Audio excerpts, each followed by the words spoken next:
Oye País, buenas noches, Oye País, yo soy Rudy González, qué bueno que me acompaña en esta hora, como cada noche, aquí por Color Visión y una red de estaciones de televisión y medios de comunicación a lo largo del país y del resto del mundo. Gracias por su compañía, iniciando esta semana, la primera semana completa para el mes de agosto, el octavo mes del año. Lluvias esporádicas, siguen los efectos de una vaguada. Aquí en la capital no ha llovido, una ligera llovizna a primeras horas de la mañana, pero en sentido general cesaron las lluvias que se registraron en el fin de semana, principalmente jueves, viernes y sábado. Pero estamos en la temporada ciclónica y hay que esperar de todo. Seguimos en los Juegos Mundiales, las Olimpiadas, los dominicanos ganando la atención del país. Y mientras tanto, el presidente Luis Abinader pone en el contexto, ya con nombres y apellidos, algunos temas de la reforma constitucional que se propone someter al Congreso Nacional. Venezuela, el tema obligado en estos días, tema obligado en el continente, en República Dominicana y en todo el estamento político nacional e internacional. Incluso La Voz de los Estados Unidos de América le dedica su foro a lo que está pasando en Venezuela. Estos y otros temas después de la pausa. El Ministerio de Educación informó que tiene proyectado entregar 115.836 unidades de butacas, pizarras, escritorios, sillas, anaqueles y archivos antes de que inicie el año escolar 2024-2025. La institución precisó que la entrega se hará a 472 planteles escolares ubicados en distintos puntos de la geografía nacional, como parte de los trabajos que se llevan a cabo para lograr que el mobiliario escolar llegue a los centros educativos de manera oportuna. La empresa Cemex anunció la firma de un acuerdo para la venta de sus operaciones en República Dominicana por un monto de $950 millones a Cementos Progreso Holding, SL, en una transacción que incluye negocios de exportación a Haití. El médico pediatra Enrique Espinal Castillo, reportado como desaparecido desde el pasado martes 30 de julio, fue encontrado sin vida en una comunidad de Palenque en la provincia de San Cristóbal. El cuerpo se hallaba en estado de descomposición. La información fue confirmada por el vocero de la Policía Nacional, Diego Pesqueira, quien indicó que hay 2 personas detenidas en relación con el caso, entre ellas un militar.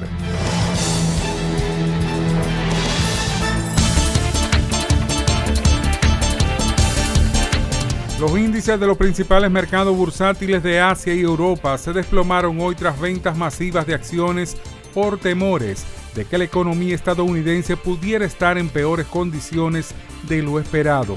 Así, el índice bursátil Nikkei 225 de Japón se desplomó un 12,4%, cayendo más de 4.000 puntos y colocándose en 31.458,42 al cierre del mercado en Tokio, un valor nunca antes visto desde el lunes negro de octubre de 1987, cuando en un solo día descendió 3.836 puntos. La primera ministra de Bangladesh renunció y abandonó el país después de semanas de protestas contra un sistema de cuotas en los empleos públicos derivaran en violencia y se convirtieran en un desafío más general a sus 15 años en el poder. Miles de manifestantes asaltaron su residencia oficial el día siguiente de que casi 100 personas murieran en las protestas. La marcha de la primera ministra Sheikh Hasina amenazaba con crear aún más inestabilidad en el país situado en la frontera con India y que ya lidiaba con crisis como el alto desempleo, la corrupción y el cambio climático. El huracán Debby tocó tierra este lunes en la costa de la Florida, llegando con el potencial de lluvias, inundaciones catastróficas y una peligrosa marejada ciclónica en su lento recorrido por el norte del estado. Los meteorólogos dijeron que la tormenta podría causar fuertes tormentas cuando avance al este hacia Georgia y Carolina del Sur. El meteoro tocó tierra como huracán categoría 1 en Steinhatchee, una pequeña población de menos de 1,000 habitantes en la zona de Big Bend, en la costa del Golfo de México. Tenía vientos máximos sostenidos de unos 120 kilómetros por hora, unas 75 millas por hora, y se desplazaba al norte-noreste a 17 kilómetros por hora, unas 10 millas según el Centro Nacional de Huracanes. La libertad solo reside en los estados en los que el pueblo tiene el poder absoluto. Por el respeto a los valores democráticos y la dignidad del pueblo dominicano, El Rumbo de la Tarde, plural, objetivo, comprometido siempre con la verdad. Con Georgie Rodríguez, Rudy González y Ramón Colombo. Los poderosos ya están en el aire.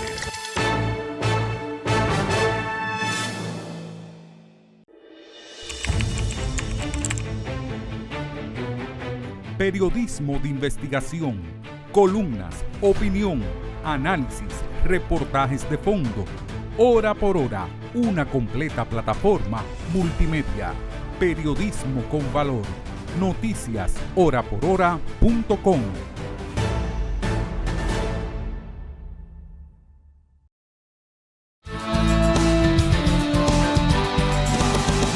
Mientras Marilady Paulino ganó cómoda, suave, clasificó suave en los 400 metros planos en las Olimpiadas de París y pasó a las semifinales. Corre este martes a las 2:45 de la tarde, hora de República Dominicana.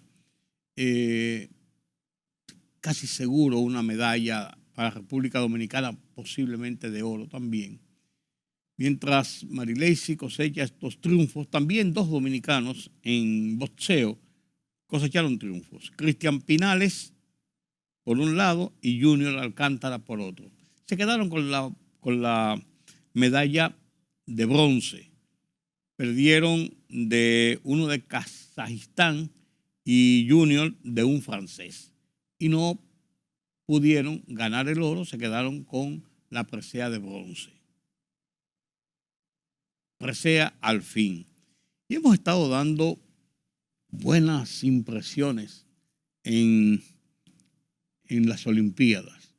Somos un país no tan grande como las potencias deportivas, tanto de la región como del resto del mundo, pero siempre hacemos un papel digno. Las reinas del Caribe están en turno para jugar, para competir también hacia las semifinales. Están en la línea, perdido, han ganado, pero están en la batalla. Y así hemos hecho una representación interesante, una representación importante en estas Olimpiadas, que si bien es cierto que la búsqueda de las medallas es la gloria, es alcanzar el top de lo que significan unas competencias y más mundiales, no es menos cierto que el hecho de participar, de competir, de medirse muchas veces de tú a tú con los grandes del mundo, ya es una victoria, ya es un logro. Hemos competido con dignidad, como lo hacemos los dominicanos, no cabe dudas. No cabe dudas. Adelante, muchachos. Adelante, muchachos. El presidente Luis Abinader puso en el contexto en el fin de semana, a través de su plataforma de WhatsApp, 4 elementos importantes sobre la reforma constitucional que había anunciado desde hace días presentaría al Congreso Nacional a partir del 16 de agosto. ¿Por qué a partir del 16 de agosto? Porque si la somete ahora, la reforma ya tendría una legislatura.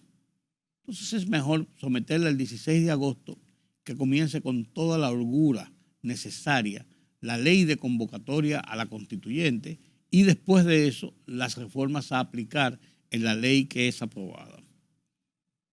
4 temas fundamentales planteó el presidente e incluyó uno nuevo que se había mencionado pero que no se había planteado.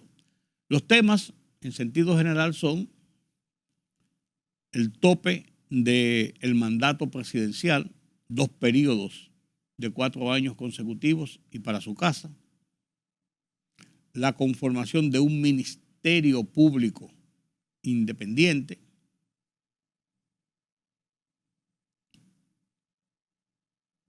el tema de la unificación de las elecciones congresuales y presidenciales junto con las municipales, que ahora son separadas, a partir del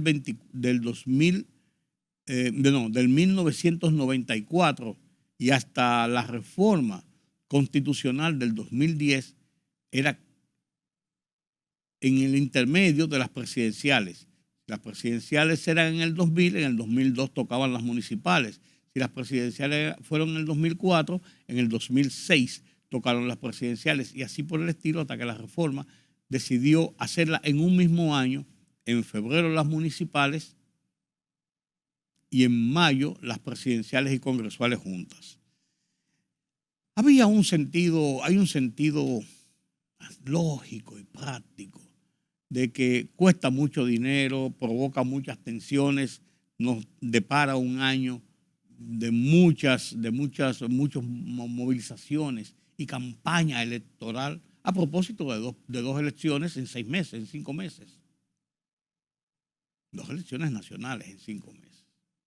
Ese es otro tema. Y el cuarto tema es la reducción de la matrícula de la Cámara de Diputados. Actualmente son 190 diputados, de los cuales son 178 aquí en el país, 5 diputados nacionales, 7 diputados nacionales y 5 diputados de ultramar, o sea, del exterior. Completa una matrícula de 190 legisladores, diputados. Se está proponiendo reducir esa matrícula a partir del 2032, no para las elecciones del 28, sino para las elecciones del 32. Claro, los diputados no quieren, los políticos no quieren, porque eso es parte de la ración del BOA. Ellos no quieren al contrario, quisieran aumentar la matrícula. Pero cuesta mucho el Congreso Nacional, cuesta mucho la Cámara de Diputados, 190 bancadas. Es mucho para un país de 11 millones de habitantes, 10 y pico de millones de habitantes. Algunos habían hablado incluso de que debería unificarse las cámaras y solamente hubiera una cámara legislativa, tipo como son los parlamentos. Por eso habría que hacer una serie de modificaciones mayores, tanto en la Constitución como en la idiosincrasia política del país y en la estructura del gobierno congresual. Entonces, estas 4 reformas enunciadas inicialmente por el presidente Abinader ya en su plataforma de WhatsApp, la puso en discusión para que la gente la comente, la discuta, y está hecha en forma de una encuesta para ver qué piensa la gente y qué dice la gente, con respuestas de sí o no, no con respuestas de opiniones, de llevar a hacer dialéctica. ¿Sí o no? ¿Usted está de acuerdo? ¿Sí o no? El presidente lo planteó en su intervención de la semanal este lunes con otros detalles. Desde el inicio de mi carrera política he defendido, junto con muchos de ustedes, 2 principios fundamentales de la democracia: la transparencia y la institucionalidad. Estos valores no han sido simplemente consignas, son el corazón del plan de gobierno que presentamos en el 2016, que ejecutamos en el periodo 2020-2024 y que hemos reiterado para el periodo 2024-2028. Particularmente, desde que asumí como presidente de la República, he subrayado la imperiosa necesidad de llevar a cabo reformas que desde el Poder Ejecutivo hemos impulsado con determinación. Reformas que buscan consolidar estos principios, acabar con la impunidad y contribuir con un uso honesto, eficiente y transparente de los recursos públicos. Por eso, desde el 2021, al cumplir mi primer año de mandato, anuncié la intención de promover una reforma constitucional que habilitara la materialización de demandas largamente anheladas por nuestra sociedad, entre ellas la independencia del Ministerio Público. Sabíamos que no sería un camino fácil, pero era y sigue siendo un camino necesario y sobre todo el camino correcto. Desde entonces, hemos sometido al escrutinio público propuestas concretas de una eventual reforma constitucional. Lo hemos hecho a través de diversos espacios de diálogo, como la convocatoria presidencial del diálogo por las reformas, para el fortalecimiento institucional y la gestión eficiente del Estado. Además, hemos consultado a sectores políticos, académicos, empresariales y sociales y hemos trabajado con comisiones con diversas instituciones desde el 2021 y en rondas con expertos en la materia. Todo este esfuerzo ha tenido el objetivo de construir una propuesta que refleje no solo la voluntad del gobierno, sino el sentir del pueblo dominicano. La reciente validación electoral que hemos recibido, ha llegado el momento de dar el siguiente paso. A partir de este 16 de agosto, someteré formalmente la propuesta de reforma constitucional a la que he venido refiriéndome desde el inicio de mi aspiración presidencial. A diferencia de otras ocasiones, esta vez no se trata de una reforma coyuntural, impulsada por necesidades político-partidarias o aspiraciones individuales. Esta es una reforma pensada para el beneficio de la colectividad y para la consolidación de los principios de democracia, transparencia e institucionalidad que siempre hemos defendido. Con tal propósito, la propuesta que a continuación se les presentará es el resultado de rondas continuas y sucesivas de trabajo y de diálogo. En ella se rescatan 4 intenciones fundamentales que desde un principio hemos sostenido. En primer lugar, garantizar la estabilidad de las reglas constitucionales relativas a la elección presidencial. Consolidar la independencia del Ministerio. Y por último, reducir la cantidad de... En la historia, la idea del hombre imprescindible, contribuyendo en más de una ocasión al surgimiento de dictaduras y gobiernos autoritarios. La mayoría de las 39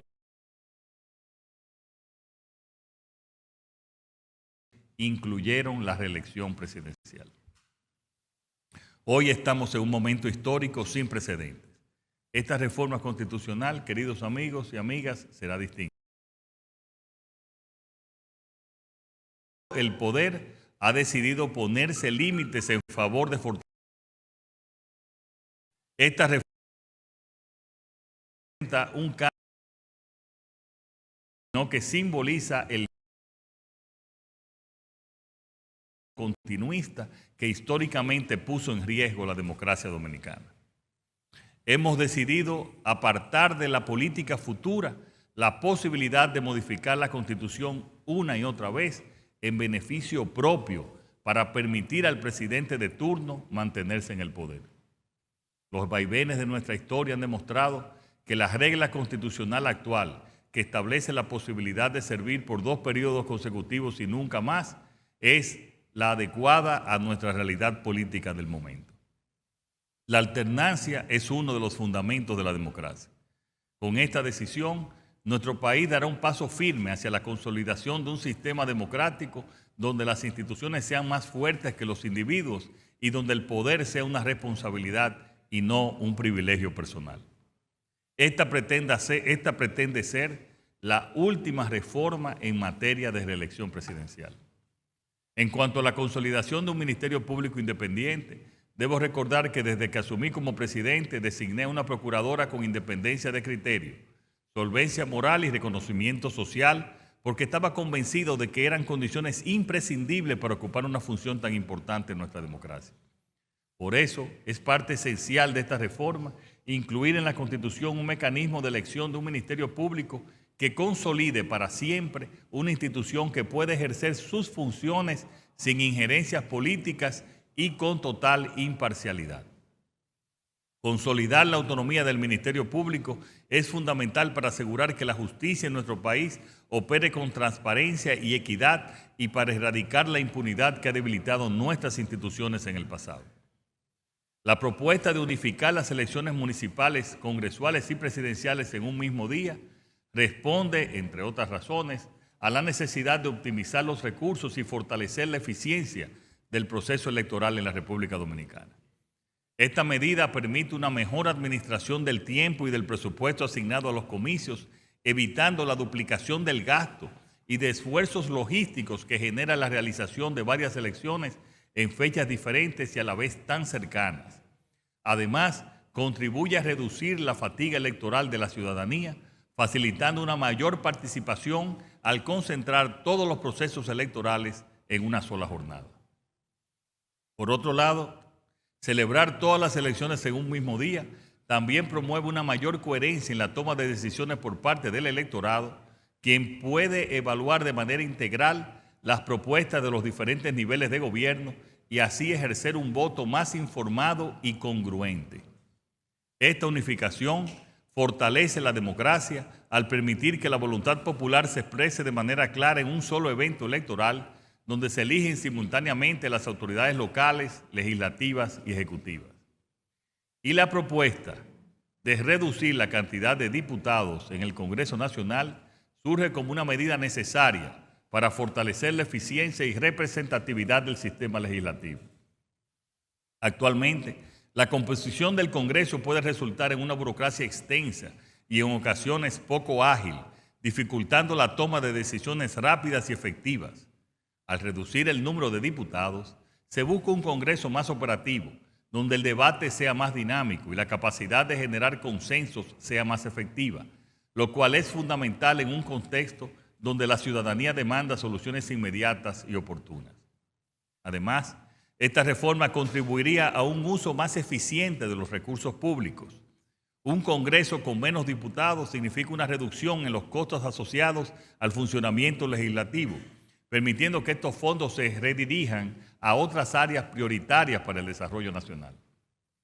Este cambio no solo responde a la necesidad de optimizar el gasto público, sino también a la demanda de la población por un gobierno más austero y responsable, que actúe en función del bien común. Hoy, más que nunca, estamos comprometidos en fortalecer nuestra democracia, en hacer de la transparencia una realidad cotidiana y en construir un país donde la institucionalidad sea una base inamovible.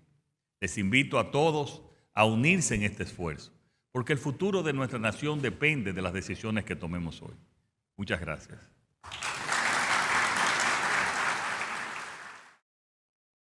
Y lógicamente, este es un tema de mucha discusión. Y son las reformas a la Constitución por las que el presidente ha anunciado que comienza la oleada de reformas que tiene propuesto hacer el gobierno a lo largo de este cuatrienio. Después de la reforma de la Constitución, entonces vendría la reforma fiscal, que es una reforma sobre la que hay muchas expectativas. La reforma constitucional es una reforma política. La reforma fiscal es una reforma económica con ribetes políticos y sociales. La reforma constitucional se puede negociar, se pueden llegar a acuerdos, se pueden poner de acuerdo. La reforma fiscal es más complejo porque los sectores diferentes de la vida productiva del país, de la población en sentido general, de la parte política en sentido general, de la parte social en sentido general, andan con el temor desde hace meses de qué va a significar para sus medios de vida, para su calidad de vida, para sus ingresos y gastos, la aplicación de esta reforma que la gente la tiene asignada básicamente en la imposición de nuevos impuestos. Pero la reforma fiscal no es solamente imposición de nuevos impuestos, es un acomodamiento del manejo de la economía para que el gobierno pueda tener más recursos para poder invertir en proyectos de desarrollo, en proyectos de inversión. Porque ahora mismo del presupuesto nacional el gobierno consume el 87.5% del presupuesto nacional lo consume en la burocracia del Estado, en el mantenimiento de la estructura, el aparato oficial del Estado, incluyendo la nómina pública, que es de más de 700.000 personas. Entonces, esa es una realidad. Si queremos más obras de desarrollo, carreteras, hospitales, mantenimientos, tecnología, de todo, el gobierno tiene que buscar dinero. Si no busca dinero y sigue acumulando un déficit para poder cumplir con alguna de esas cosas, un déficit que anda ahora mismo por 250.000 millones de pesos aproximadamente, que es un 3 puntos y algo por ciento del PIB, lo está sufragando con gastos, con préstamos internacionales, que hay que pagar intereses, que va acumulando la deuda, que sube los montos de intereses y que también va menguando las posibilidades de inversión en el sector público del país. Esa es más compleja. Por eso va después de la constitucional. Si aprobaran la constitucional a mediados de septiembre ya, seguro inmediatamente meten la reforma fiscal, porque la reforma fiscal, lo que se ha hablado es que debería entrar conjuntamente ya aprobada los niveles de las estructuras de cambio de la economía nacional para el presupuesto a ejecutar el año que viene. Y según la ley, el proyecto de presupuesto de ingresos y gastos públicos del país, el presupuesto de la nación que presenta el gobierno, debe estar en las cámaras legislativas a más tardar el 1 de octubre. Pero podrían someter el proyecto y en lo que va la discusión, hacerle una adenda y reformular una serie de cosas que ya la tengan hechas para incluirla dentro del presupuesto cuando se discute y se apruebe, que podría ser en el mes de noviembre, podría ser hasta en el mes de diciembre, a principios de diciembre. Podría ser. Pero esto es lo que se plantea en el ambiente nacional. Todo el mundo está atento a las reformas. Todo el mundo está atento a las reformas. Porque tienen un sentido importante para el país, político, económico y social. El tema de Venezuela, un tema candente, vamos a analizarlo después de la pausa. La libertad solo reside en los estados en los que el pueblo tiene el poder absoluto. Por el respeto a los valores democráticos y la dignidad del pueblo dominicano, El Rumbo de la Tarde, plural, objetivo, comprometido siempre con la verdad. Con Georgie Rodríguez, Rudy González y Ramón Colombo. Los poderosos ya están en el aire.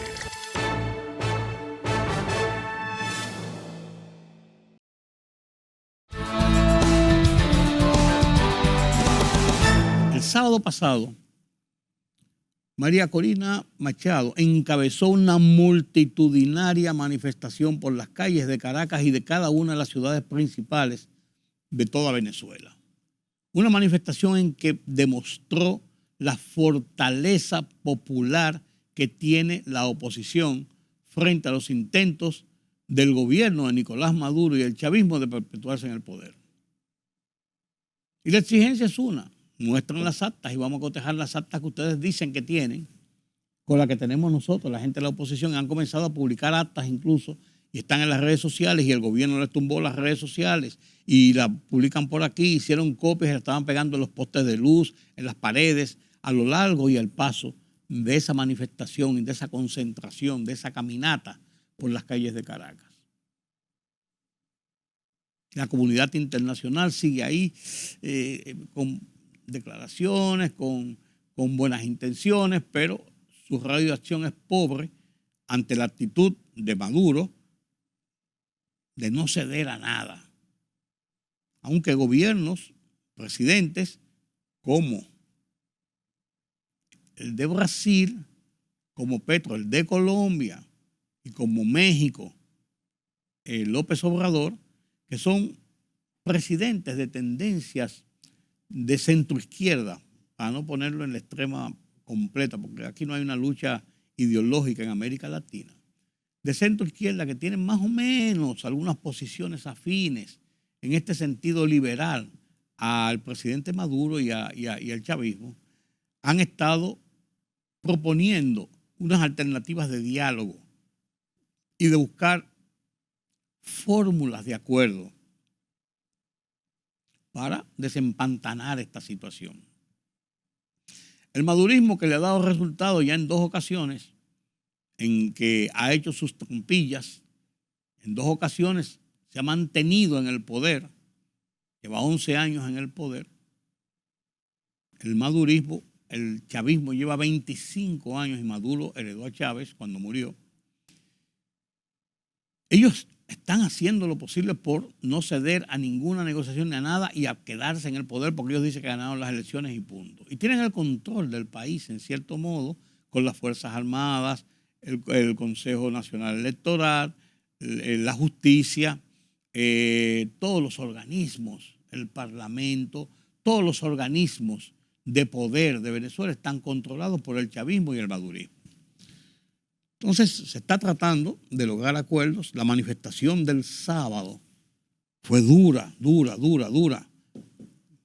bien plantada, y María Corina Machado, que está en la clandestinidad junto con el candidato presidencial Edmundo González Urrutia, ella apareció en público y dirigió la marcha y pronunció un discurso fuerte, directo. Ella sigue en la clandestinidad por temor a su seguridad y a su integridad física. Maduro le ha puesto precio a su cabeza, dice que ella y Machado deben estar presos. Y así las cosas se van desenvolviendo el día a día en Venezuela. Una Venezuela casi paralizada por esta crisis política. En una Venezuela digna de mejor suerte. En una Venezuela donde necesariamente el madurismo tendrá que pactar. Yo no sé si muestran las actas, se pueden haber inventado muchísimas actas ya ellos. Si muestran las actas y el cotejo de las actas dice toda la verdad final, o si por el contrario se llega a acuerdos de quizás convocar a nuevas elecciones y anular estas, con todos los problemas que tienen, yo no sé, pero alguna solución tendrá que llegar. El madurismo le es imposible gobernar, no 6 años, yo no diría ningún tiempo, con la presión internacional que está sufriendo, con una nación envalentonada en las calles, oponiéndose a las pretensiones del gobierno por la fuerza, y el gobierno reprimiendo. Muchos presos, personas que hay, dicen que se están cometiendo torturas, se están cometiendo todo tipo de abusos, y el madurismo ha sido especialista en esto. Venezuela, el impacto de la crisis electoral. Así titula La Voz de los Estados Unidos de América su foro internacional de esta semana, en que, bajo la conducción de Gonzalo Abarca, pone en contexto la discusión de esta crisis y hacia dónde podría llevar, hacia dónde podría derivar, a qué puerto podría llegar. Los dejo con este foro interamericano de La Voz de los Estados Unidos de América, dirigido por Gonzalo Abarca. Con esto cerramos nuestra transmisión de hoy, nuestra emisión de esta noche de Oye País. Los convoco para mañana a esta misma hora aquí en Color Visión. Yo soy Rudy González. Pasen un feliz resto de la noche. Vean este foro interamericano sobre el impacto de la crisis electoral en Venezuela. Hasta mañana.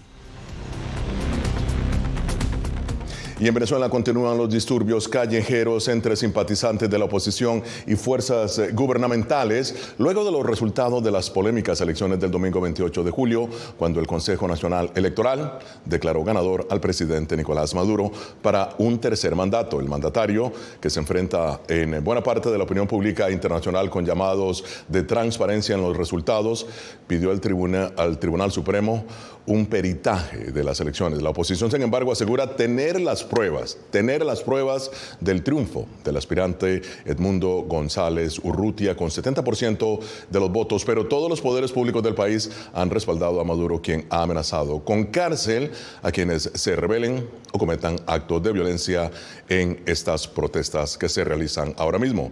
Pero bien, hacemos contacto en Caracas, Venezuela, con Adriana Núñez Rabascal. Adriana, bienvenida. ¿Qué ha pasado en Venezuela en las últimas horas? Adelante. Hola Gonzalo, lo más reciente es el asalto a la sede del comando de campaña de Edmundo González Urrutia y María Corina Machado en la ciudad de Caracas. Hombres armados entraron cerca de las 3 de la mañana, sometieron al personal de vigilancia e hicieron pintas en contra de estas dos personas, María Corina Machado y Edmundo González. Pero más allá de eso, recordemos también el editorial que ha publicado María Corina Machado en The Wall Street Journal, en el que dice que teme por su vida, que teme por la vida de su círculo de trabajo y que incluso está en un escondite en la clandestinidad. Una hora después de haber publicado este artículo, María Corina Machado envió un video en el que llama a la ciudadanía a una movilización el día sábado. Pero durante toda esta semana la insistencia de la oposición ha sido retar al CNE a presentar las pruebas de que Maduro es presidente, pues ellos dicen tener otras pruebas que le dan más de 6 millones de votos a Edmundo González Urrutia. Los ciudadanos militares vieron con sus propios ojos el triunfo de un país frente a una tiranía. Y hoy les enviamos este mensaje. Su deber está defender la soberanía popular y proteger al pueblo de Venezuela.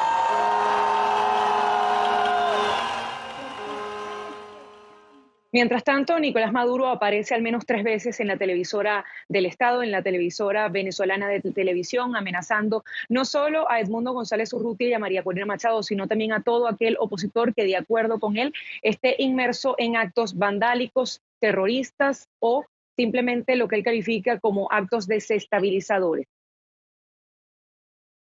Si me preguntan mi opinión, como ciudadano, te digo, esa gente tiene que estar bajo las rejas, detrás de las rejas. Y tiene que haber justicia en Venezuela. No puede...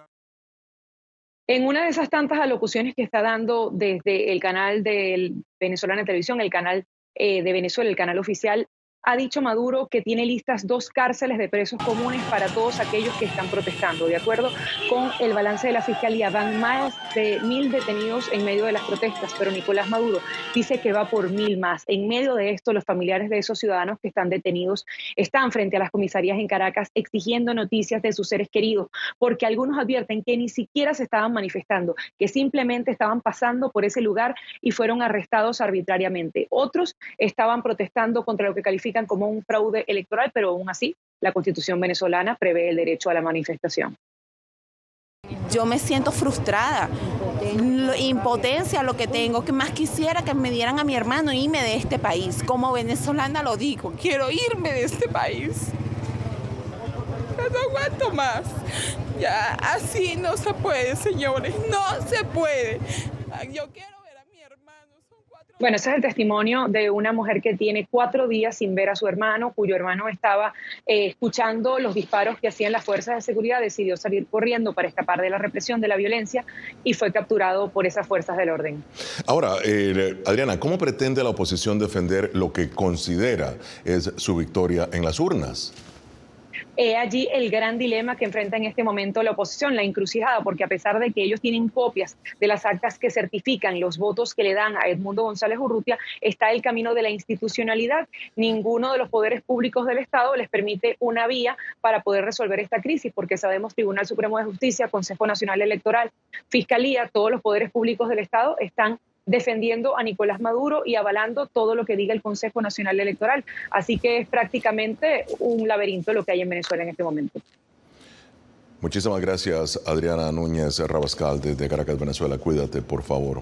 Excelente tu reporte. Y bien, aquí en Washington, en una reunión extraordinaria, esta semana el Consejo de Seguridad de la OEA no logró aprobar una resolución que buscaba presionar internacionalmente a Maduro a revelar las actas de votación y permitir a la comunidad internacional acceso para verificarlas. Y bien, para analizar el tema, ahora me acompaña desde Venezuela Pedro Benítez, analista político, y Antonio de la Cruz, acá en nuestros estudios. Antonio, empiezo contigo. Bueno, ¿qué revelan estas elecciones? ¿Qué están diciendo a la comunidad internacional y las grandes reuniones que mantuvo la oposición, el gobierno, para que se dieran las elecciones? Lo que nos dice es básicamente que Maduro ha cometido un golpe de Estado a la soberanía nacional, porque el domingo se manifestó ese pueblo y se movió ese pueblo, y ese pueblo manifestó en las urnas su voto a favor de un candidato. Pero hay un compromiso de transparencia en las elecciones se realizaron. Sí, pero acuérdate que no le dieron permisos a los observadores de la Unión Europea. Hubo una misión veedora del Centro Carter que ya entregó parte del informe donde dijo que no se cumplió con ninguna de las normas de transparencia para una elección. Ya hay un primer informe en la que dice que no es una elección libre, justa y competitiva, ¿verdad? Entonces, al no haber veedores, no se pudo. Lo que ocurrió fue que se captaron el 80% ya va de las actas originales de ese día y está colocada en una nube para que todo el mundo pueda accesar y darse cuenta cuál es la voluntad del pueblo venezolano. Bueno, ahora vamos a pasar a Pedro. Pedro, ¿a qué apuesta crees tú políticamente el ciudadano común tras la disputa por el resultado electoral? Bienvenido. Gracias. Bueno, yo creo que es significativo si ustedes ven las imágenes que están corriendo en los medios, en las redes sociales, los jóvenes que se ven protestando y quemando imágenes del actual presidente Maduro y de su antecesor. Esos jóvenes no tienen sino 15, 20, 25 años. Ellos nacieron y crecieron bajo Hugo Chávez y Nicolás Maduro. No conocen otra Venezuela. Ellos son los hijos del chavismo. Ellos son hijos de votantes chavistas, porque de hecho las protestas sociales se han dado en las zonas más pobres de las principales ciudades de Venezuela. De modo que lo que está haciendo la maquinaria de represión policial y militar al servicio de Maduro y del general Padrino López es tratar de quebrar la voluntad de resistencia de unos jóvenes que saben que en Venezuela no tiene futuro y que si no hay un cambio político en el país, su única opción de vida es emigrar.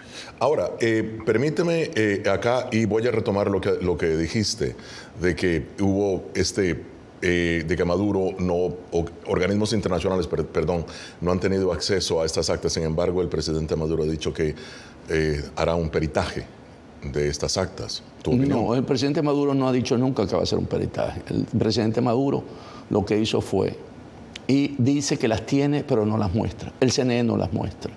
Porque están en qué momento. Están en un momento para poder contrarrestar lo que tiene realmente. Y te invito a visitar la nube, y te la voy a pasar al terminar este programa, y puedes accesarlas directamente.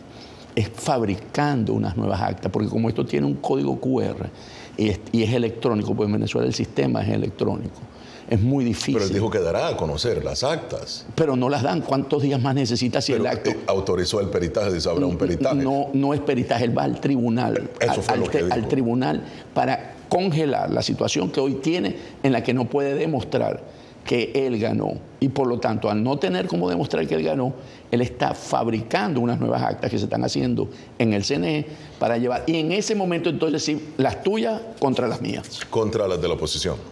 Bueno, contra las que son de esa noche, porque María no pudo haber fabricado, no tiene máquinas del CNE para poderlas hacer. El gobierno de Estados Unidos reconoció esta semana que el candidato opositor Edmundo González Urrutia ganó la elección presidencial en Venezuela y llamó a los partidos del país sudamericano a comenzar diálogos para lo que dijo sería una transición respetuosa y pacífica, o podría ser. El secretario de Estado Antony Blinken dijo en un comunicado que existe evidencia abrumadora de que el postulado opositor triunfó y el presidente Nicolás Maduro resultó derrotado. Vamos contigo.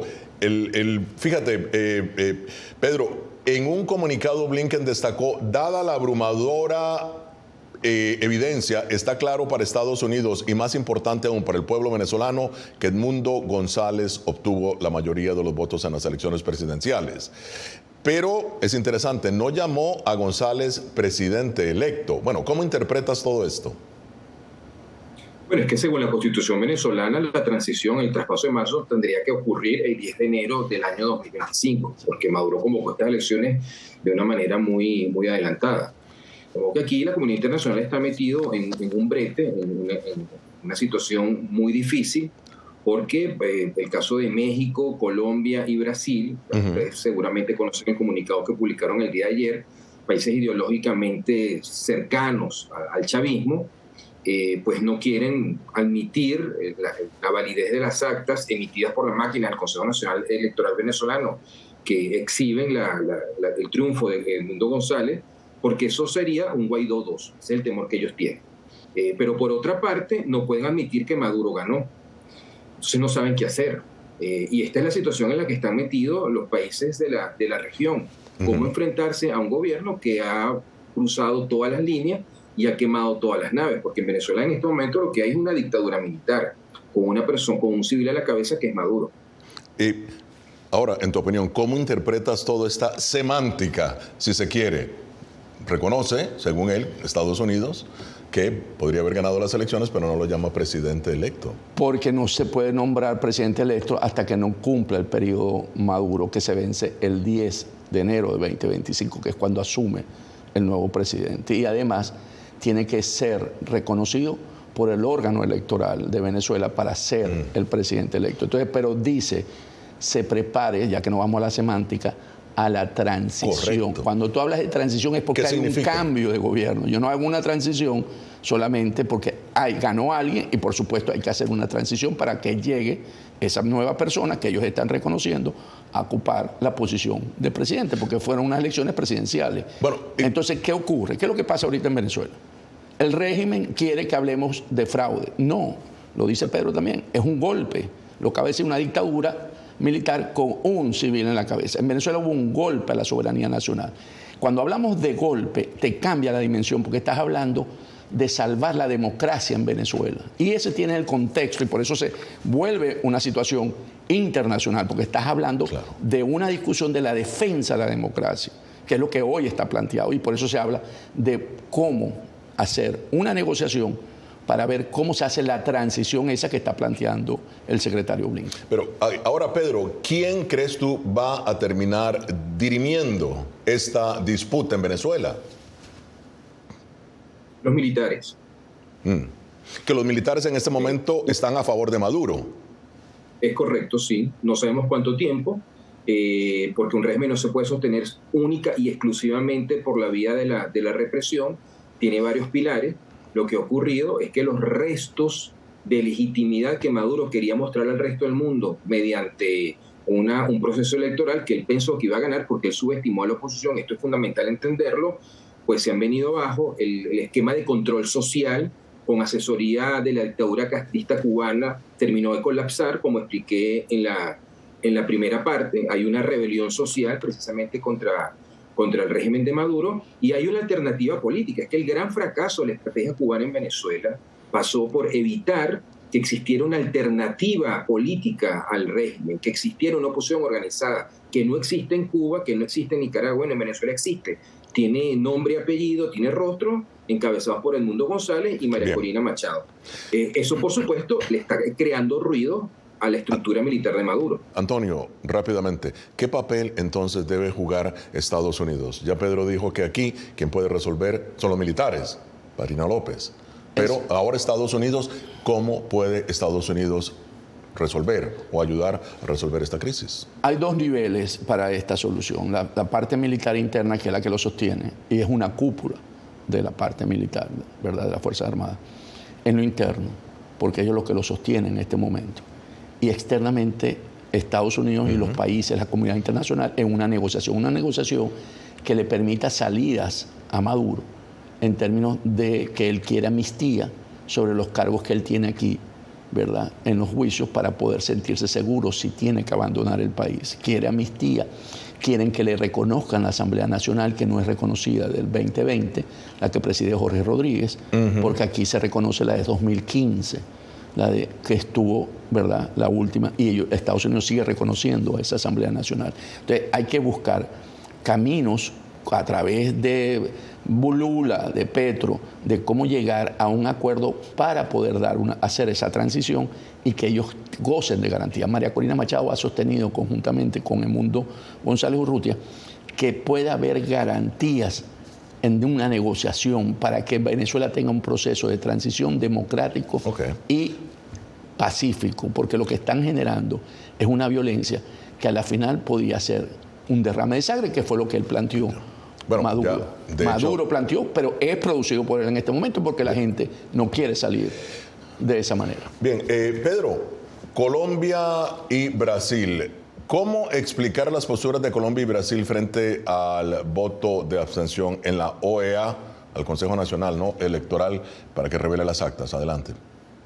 Bueno, lo que pasa es que en ese momento había una negociación para que la embajada de Argentina en Caracas pasara al control de la de Brasil y proteger a los miembros del Comando Nacional de Campaña de María Corina Machado, que la policía política está en la calle esperando para detenerlos. Ahora, si usted me permite, yo quería comentar a su vez lo que había planteado Antonio. Lo que él dice me parece que es absolutamente lógico, es lo que hay que hacer, hay que mantener los canales de comunicación abiertos, mantener la esperanza de la negociación, pero yo sobre eso soy escéptico. Yo creo que Maduro no va a negociar. Si entra en un proceso de diálogo, él se va a burlar de la administración Biden, como ya lo hizo de Juan González. Él ya cruzó todas las líneas. Esto no tiene vuelta atrás para él. Si él retrocede, se cae. Ahora, ¿tú crees que Estados Unidos puede volver al esquema Juan Guaidó?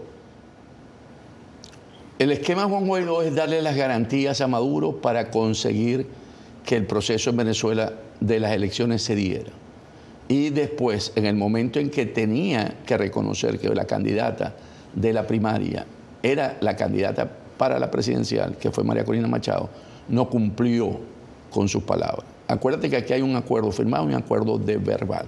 El acuerdo verbal fue: María Corina es habilitada, y se dijo qué mecanismo utilizar, que era que fuera al tribunal y lo pidiera, y a cambio entregaron primero a Alex Saab, los Estados Unidos, como una prueba de buena fe. Ahí hubo una traición por parte de Maduro y por lo tanto se perdió la confianza. Sin embargo, en términos de que cumpliera con los compromisos, se esperó este momento, a pesar de que se sabe que ha sido un proceso que ha sido con fraude manejado por parte de Maduro en todos los sentidos, en toda la fase. Se esperó a la elección porque se sabía que podía resultar un momento en el que ese pueblo venezolano manifestara su voluntad, como lo hizo, en términos abrumador. El mundo ganó en todo el país con mayorías del 70%, según esa encuesta nacional. Ese escrutinio, porque no es encuesta, correcto, ese voto. Según ese escrutinio de la oposición. Y 30, no, del CNE, no es de la oposición. Pero que no se ha revelado, no han dado las actas. Pero es que tú puedes accesarlas, están en línea. Conclusiones. Empiezo contigo, Pedro. Tus conclusiones sobre lo que sucede en Venezuela y lo que puede venir a futuro. Adelante. Bueno, esta lucha va a continuar. La oposición venezolana está haciendo lo que puede hacer con lo que tiene, lo está haciendo bien. Esto por supuesto, Maduro está esperando que pase este huracán que tiene encima, que la opinión pública mundial se olvide del tema de Venezuela y dar esto por consolidado. Pero por supuesto aquí la oposición va a continuar resistiendo. Hay un mensaje muy claro de María Corina Machado de que ella va a seguir aquí. Eso es fundamental para mantener esta lucha. Antonio, tu análisis. Estamos en un proceso que no se va a resolver en el muy corto plazo. Estos son procesos que toman tiempo, ¿verdad? Hay una propia experiencia venezolana en el 58 con Pérez Jiménez, que convoca un referendo, lo pierde y se queda en el poder, y el 23, un mes más tarde, 23 de enero, coge la maleta y se va para España. O sea, son procesos que toman tiempo, porque como es un momento donde hiciste un golpe de Estado, entonces no se dirime por instituciones internas que controlan el país, se dirime con presión internacional, muy rápidamente, para ponerlo. Invasión rusa a Ucrania. Eso no se dirimía en ese momento, sino por la fuerza que hizo Occidente cuando se vio atacado. Apoyó y condenó y le puso sanciones a Putin.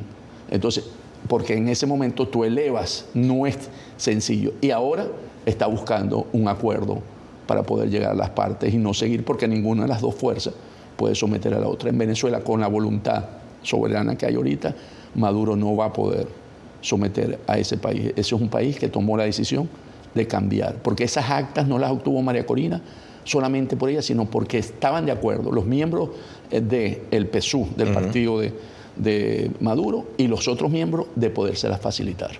Bueno, y en este año electoral, muy rápidamente, un año electoral en Estados Unidos, ¿qué tan involucrado podría estar Estados Unidos en el tema de Venezuela? Cuando, por un lado, el actual presidente Biden tiene en el campo internacional el tema de Ucrania y el tema del Oriente Medio. Va a depender de nosotros los venezolanos el poder mantener este nivel de visibilidad en los medios, porque si no, como tú dices, con tanto problema, si se le ocurre a Israel tener una guerra contra Hezbollah, no contra Hamas, cambiaría también, porque toda la atención va a ser hacia esa situación, ¿verdad? Si se diese un caso de una guerra de Hezbollah con la fuerza israelita, que ya, recordemos que ya atacó una vez, y entonces eso sería, pero va a depender de los venezolanos, tanto adentro como afuera, porque si habemos 8 millones de venezolanos afuera, no podemos perder que baje de su nivel.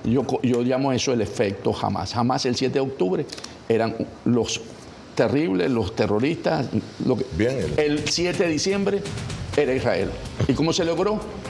Con las protestas de estadounidenses, londinenses, parisinos en esos países. Bueno, muchísimas gracias a Pedro Benítez y Antonio de la Cruz. Llegamos al final de esta edición de Foro. Nos vemos la próxima semana. Desde Washington les habló Gonzalo Vázquez.